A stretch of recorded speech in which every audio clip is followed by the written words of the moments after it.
All right, what's happening, folks? This video is sponsored by Sportsman's Guide. If you want to shop them and use code WARPOET, you can start saving on hunting stuff, guns, military surplus, all the goodies, the survival gear. You can also get our beloved WARPOET pistol, which is everything I wanted in a pistol, and I got it, and it's branded, and it's awesome, and it's built on the MR920 Shadow Systems platform. Anyway, guys, check it out. Sportsman's Guide, code WARPOET, and we'll roll video. Here we go.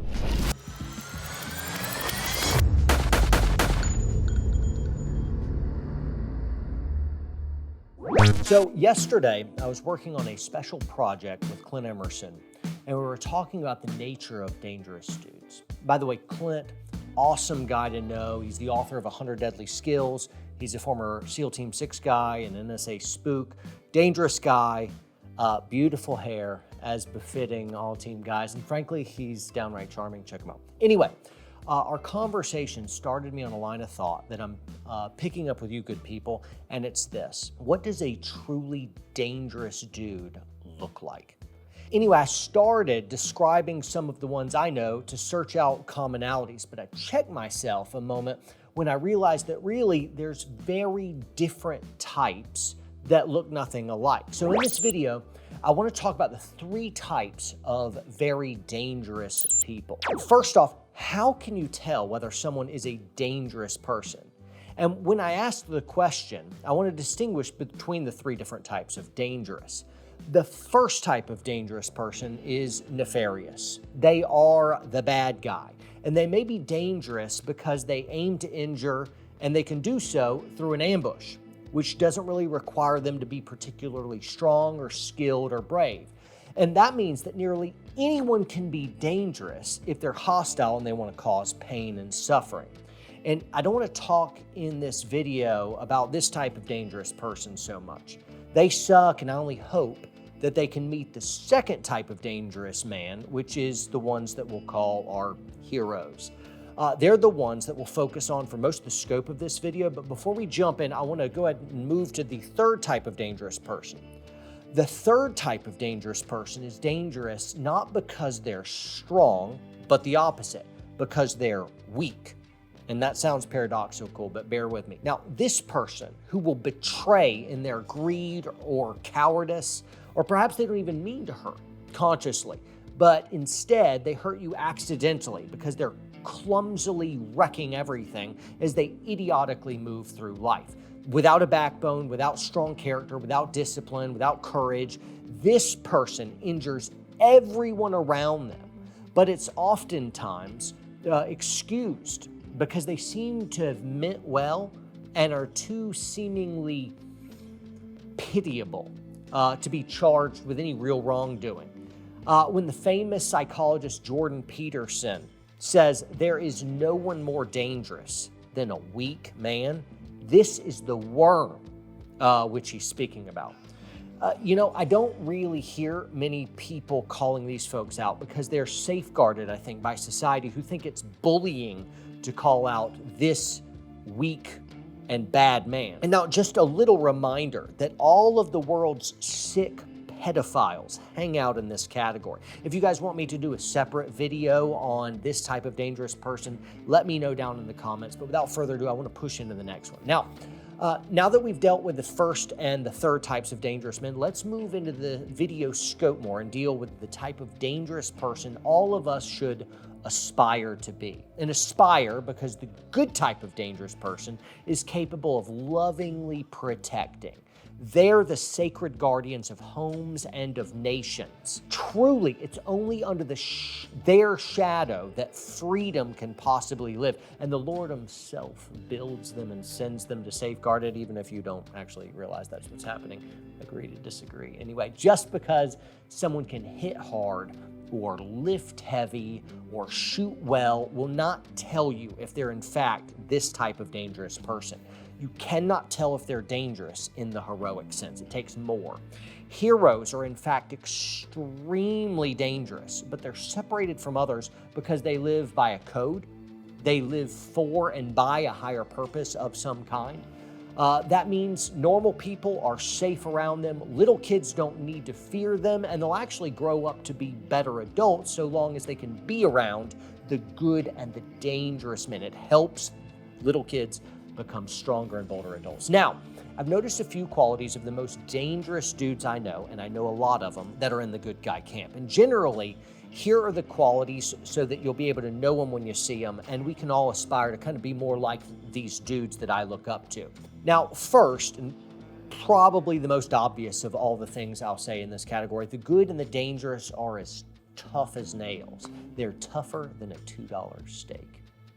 I've always wanted to say that in a video. This is not just like a physical strength, which is, you want that, but it's also a toughness, a mental and emotional toughness as well. Dangerous men have a gritty quality to them, that they'd really rather die than quit, which is asinine, but it's true. They don't complain a bunch. They seem impervious to discomfort.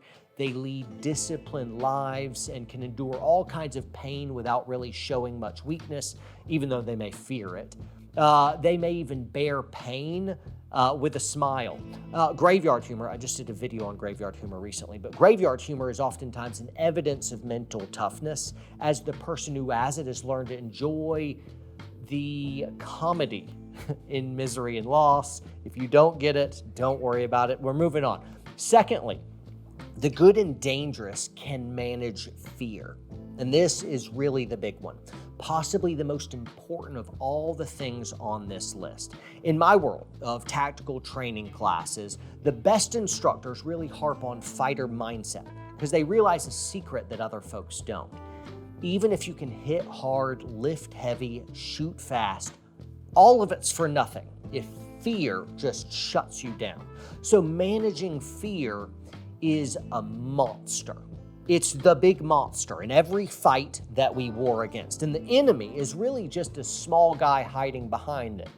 Now, everyone thinks that we'll rise to the occasion. And I think it's because we can all kind of imagine ourselves winning and acting heroically, but truly it's very uncommon for someone to respond anything like they hope that they would when real fear shows up. And it's the hero that can manage their breathing, focus their mind on solving that next small problem and taking that next small step. Now, unfortunately, knowing if someone will do well under fear can only be known by watching them.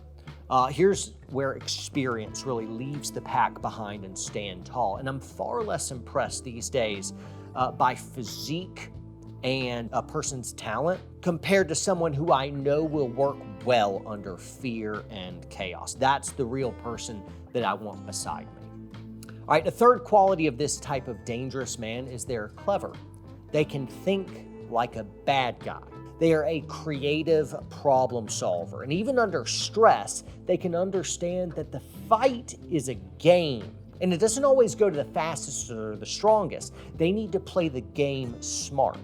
I've said this too many times to count in our classes. Tactics beat skill. It just does. It's to be in the right place at the right time, doing the right thing. It's seeing what's coming before you get there. It's not ignorantly walking into the ambush. The most dangerous people are brilliant. Now, whether they're psychopaths on the one side or an undercover agent on the other, the essential quality of a dangerous man is they're clever. All right, finally, last thing worth mentioning is skill. These type of dudes, the good and the dangerous, are drawn towards knowing how to break you 100 different ways. And whether that's striking or blades or guns or improvised weapons, the good and the dangerous are constantly wargaming 1,000 different ways to kill you. So the minutia of how to twist a human into a pretzel is fun to this person. There was this funny meme regarding on what jiu-jitsu was. Jiu-jitsu is the gentle art of folding someone's clothes while they're still in them. So good. Anyway, back into it. Shaving a millisecond off a pistol draw is thrilling to the dangerous man. They're trying to become more skilled. The dangerous person not only has that mind that can destroy you, but they have plenty of skills in hand to bring you to a swift end at any time.